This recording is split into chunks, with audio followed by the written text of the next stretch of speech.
Na mambo vipi wadau wetu wa Global Vibes TV, tumaini langu ni kwamba wewe ni mzima wa afya. Unazidi kutufuata moja kwa moja katika mashariki mwa Jamhuri ya Kidemokrasia ya Kongo, ndani ya jimbo la Kivu ya Kusini mashariki mwake. Hapa tuko katika uchambuzi wa masuala ya kisiasa pamoja na vita vinavyoendelea mashariki mwa Jamhuri ya Kidemokrasia ya Kongo baina ya waasi wa M23 pamoja na jeshi la taifa la FARDC pamoja na wazalendo wanao waunga mkono jeshi la FARDC kwa ajili ya kuweza kupiganisha adui ambaye ameweza kuteka miji miwili ikiwemo Bukavu pamoja na mji wa Goma, ambazo ni jimbo mbili ambazo zimemilikiwa na waasi wa M23 baadhi ya maeneo ya jimbo hizo mbili. Kwa hiyo mpenzi mtazamaji wetu, kama ni mara yako ya kwanza kuweza kuangalia video zetu, naomba ubonyeze alama ya subscribe, kisha utabonyeza alama ya kengele, na pia usikose kucomment na kushare na kulike na kusambaza video zetu ili zipate kuwafikia wengine popote pale ambapo wanapopatikana. Na pia kama ni mara yako ya kwanza kuweza kuangalia video zetu na wewe ni mtazamaji wetu wa channel yetu hii, naomba usikose kuacha emoji ya bendera ya mahali ambako unakopatikana, kama uko nje ya nchi, Australia au Marekani, uko Kenya, Tanzania, uko pia Burundi, pamoja hata pia ndani ya nchi ya Kongo, ili tupate kujua kwamba unatufuata ukiwa maeneo gani. Naam, tuko katika masuala ya uchambuzi wa kisiasa katika siku ya leo kutokana na mgogoro unaoendelea kati ya taifa la Kongo pamoja na taifa la Rwanda, ambako tarehe 15 za mwezi huu wa 6 mwaka 2025 kumeweza kuwa na uairishaji wa mkataba wa amani ya kudumu katika mashariki ya kidemokrasia ya Kongo huko Marekani, baina ya serikali ya Tshisekedi pamoja na serikali ya bwana Kagame, ambayo imeweza airishwa hapo tarehe 13 za mwezi huu wa 6. Na mpenzi mtazamaji, na siasa hii ambayo inaendelea hapa baina ya Kongo pamoja na Rwanda, ambayo ikiwakilishwa na kusimamiwa na taifa la Umarekani, wewe unaonaje katika haya? Je, Umarekani inaweza kutatua suluhisho ya kuweza kuleta amani ya kudumu katika mashariki ya Jamhuri ya Kidemokrasia ya Kongo kuhusiana na mkataba ambao umewekwa baina ya Rwanda pamoja na Kongo? Uweze kuweka maoni yako hapo mpenzi mtazamaji wetu, ili tupate kuifanyia kazi.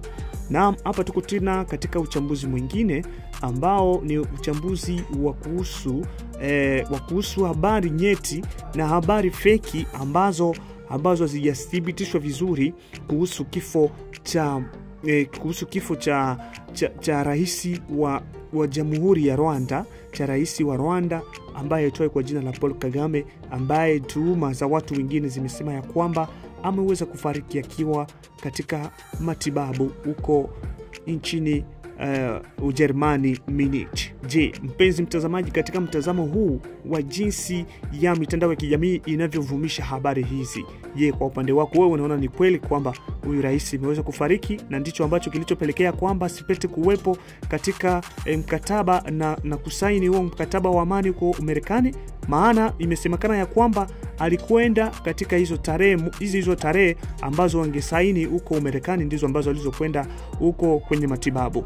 Kwa hiyo mpenzi mtazamaji, upate kuweka komenti zako na maoni yako hapo. Lakini hadi mpaka sasa hakuja kuwa uthibitisho wowote ule unaothibitisha ya kuwa rais huyu Paul Kagame wa Rwanda ameweza kufariki, ila watu tu ndo wanavumisha na wengine wakitoa katika mitandao ya kijamii. Lakini serikali ya Rwanda haijatangaza bado rasmi ya kuwa kwamba rais wao wa Rwanda ameweza kupoteza maisha. Kwa hiyo upate kuacha komenti yako hapo na maoni yako.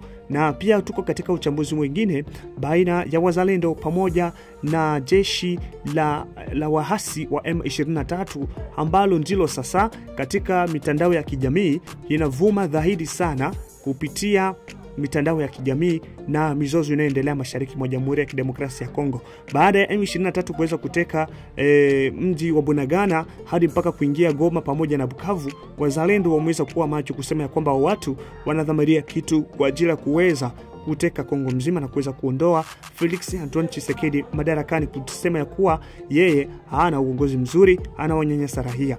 Lakini waliokuwa wakianza mwanzo kupambana na hao waasi wa M23 ilikuwa jeshi la taifa FARDC. Lakini sasa wanaosikilika kwa sasa ni wazalendo nao M23. Je, hilo jeshi la FARDC kwani alina nguvu ya kuweza kupambana ili kuondoa waasi wa M23? Naomba uweke maoni yako hapo. Lakini sasa hadi mpaka sasa wanaopambana na kuweza kupigana nao waasi M23 ni jeshi la wazalendo, bali sio jeshi la FARDC. Na hadi mpaka sasa jeshi la FARDC katika miezi hii mbili limefutikana kabisa katika mtandao wa kijamii ya watu wakikomenti na kutoa maoni yao na kutoa taarifa za habari kuwa kwamba kuna maeneo fulani ambako kuna vita baina ya wazalendo pamoja na M23, lakini hakuna watu wanaosema kwamba kuna vita baina ya M23 pamoja na FARDC. Je, FARDC wamekwenda wapi na wana nguvu gani kushindwa kudhibiti waasi wa M23? Naomba uweke maoni yako hapo na pia uache komenti yako hapo. Na pia tunakwenda kuongelea kuhusu kifo cha jemedari mkuu hayati marehemu ambaye tupo naye sasa, japokuwa mwili wake haujawekwa katika udongo, lakini bado atupo naye kwa sababu amefariki, sio tena miongoni mwa wale ambao wanaoishi.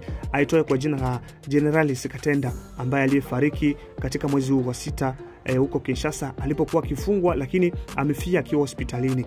Watu ndugu zake wanasema ya kuwa mwili wake upate kupelekwa kwao kwenye asili ili apate kuzikwa, lakini inasemekana kuwa ya kwamba serikali haipendi haja zikiwa kwao kwenye asili, lakini inapenda zikiwa huko. Je, wewe kama vile mtazamaji wetu wa Albovaps TV unaweza kutuambia nini kuhusiana na swala hili?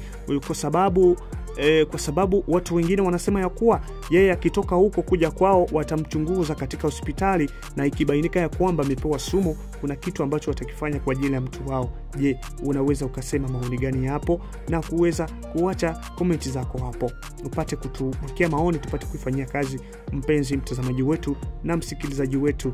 Na pia tunakwenda kuhusu mitihani ambayo iliyofanyika katika siku hizi za nyuma mashariki mwa Jamhuri ya Kidemokrasia ya Kongo na Kongo mzima, mtihani wa kitaifa unaoitwa kwa lugha ya Kifaransa exeta, ambayo ni session ya kwanza ambayo inaitwa kwa Kifaransa dissertation, yani dissertation.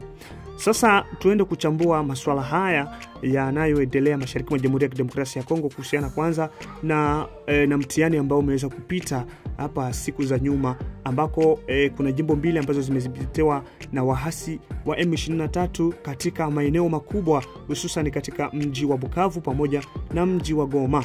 Hao wanafunzi ambao walioko Goma, kuna baadhi wengine wamesema, kuna baadhi ya wanafunzi wameweza kusema kwamba wameweza kufanya mtihani na kuweza kumaliza mtihani vizuri. Je, hiyo eneo ndio ambayo imemilikiwa na waasi wa M23 na nchi na Jamhuri ya Kidemokrasia ya Kongo inatoa shutuma zake kusema ya kwamba waasi wa M23 ndio ambao wanaonyanyasa raia na ndio ambao wanataka kupindua serikali ya Kongo. Sasa hiyo serikali ya Kongo imepata ujasiri wa kuweza kutoa hiyo mitihani na kuweza kupeleka katika maeneo ambayo imetekwa na waasi wa M23 na wanafunzi kuweza kufanya mitihani, huku wakidai kuwa ya kwamba waasi wa M23 ni maadui wa Kongo, ni maadui wa taifa la Kongo. Je, hiyo mitihani imefikaje katika maeneo hayo ambayo imedhibitiwa na waasi wa M23 na wanani ambao walioleta hiyo mitihani, ili mradi ya kwamba wanafunzi ambao wanapatikana maeneo hayo wapate kufanya hiyo mitihani? Kwa hiyo naomba mpenzi mtazamaji upate kuweka maoni yako hapo tupate kuifanyia kazi. Na pia tuko katika kipindi cha mwisho kabisa katika uchambuzi wetu wa siku ya leo. Mpenzi mtazamaji, usichoke kwa maana umeanza nasi, kwa hiyo ujikaze upate kumaliza nasi. Tuko katika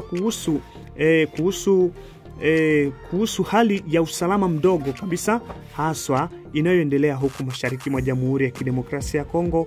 Mara uporaji, mara watu wameingiliwa, mara watu wamefariki hapa na pale, na pia kuhusiana na kamba ambazo wazalendo wameziweka katika maeneo fulani ili ya kwamba adui asipate kuingia katika maeneo mengine ambayo haijadhibitiwa na waasi wa M23. Kwa hiyo mpenzi mtazamaji, wewe unatazamaji, maana wamewasili wamekwenda kutoa kamba nyingine zote ambazo zilikuwa zimewekwa na wazalendo ili ya kwamba mradi wasipate kunyanyasa raia wanaosafiri katika vyombo, wasipate kunyanyasika katika safari zao ambazo wanazokwenda huko na kule. Maana inasemekana ya kwamba ukitoka maeneo fulani na kwenda maeneo fulani uende unaandaa pesa za kuweza kulipa njiani katika kamba hizo, lakini zimeweza kuondolewa na wami wa asili. Je, unalichukulia hilo swala ni nzuri kutokana na hali ya usalama mdogo nao kwa mashariki mwa Jamhuri ya Kidemokrasia ya Kongo. Kutoa hizo kamba ni jambo zuri kwa ajili ya wale wanaosafiri. Aidha, kutoa hizo kamba inaweza kuingiza maadui zaidi, kwa maana hizo kamba zilikuwa zinazuia vitu vingi sana. Je, unaweza kutuambia nini hapo? Kwa hiyo naomba uweke maoni yako hapo, na tumeweza kufika tamati ya kipindi chetu cha uchambuzi wa siasa na masuala ya kivita yanayoendelea mashariki mwa Jamhuri ya Kidemokrasia ya Kongo. Na nikushukuru wewe pia ambaye umekuwa pamoja nasi mwanzo hadi mpaka mwisho wa kipindi chetu hichi, hadi mpaka kuweza kufika tamati. Na pia usikose kuwasambazia wengine wapate kujua na kuelewa kila ambacho kinachoendelea, na pia upate kujiunga nasi tena katika kipindi kingine ambacho kitakayo kujia muda sio punde. Kama mkawa kula, tukuletee mambo mengine mazuri na matamu kabisa. Asante sana mpenzi mtazamaji, naamini kwamba tuko pamoja. Chao.